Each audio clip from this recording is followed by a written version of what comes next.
ప్రభునందు ప్రియ శ్రోతలారా, యేసుక్రీస్తు నామమున మీకు శుభములు. మన ఆత్మీయ మేలు కొరకై ఈ దిన వాగ్దానము, హిజ్కియా తాను పూనుకొనిన సర్వ ప్రయత్నముల యందును వృద్ధి పొందాను.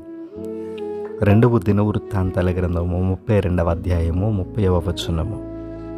భక్తుడైన హిజ్కియా తాను మనసారా ప్రభువును సేవిస్తూ, తాను కలిగి ఉన్న ప్రతి పని భారాన్ని యెహోవా మీద మోపుచు, తాను పోవు చోట నెల్లను ప్రభువుకి తన పని భారాన్ని అప్పగిస్తూ, తాను ఏ పని పూనుకొనునో ప్రభు సహాయం వలన వృద్ధి పొందుచూ వచ్చాను. అందుకనే తాను పూనుకొనిన సర్వ ప్రయత్నముల యందును వృద్ధి పొందాను అన్నాడు. ఎవరైతే భక్తి కలిగి ప్రభువు మీద వారి యొక్క పనుల భారాన్ని ఉంచుతారో, ప్రభువుని నమ్మి పూర్ణ మనసుతో ఆయనని సేవిస్తారో, అట్టి వారి యొక్క సర్వ ప్రయత్నములన్నీ కూడా సఫలం చేయబడతాయి, వృద్ధి పొందుతారు.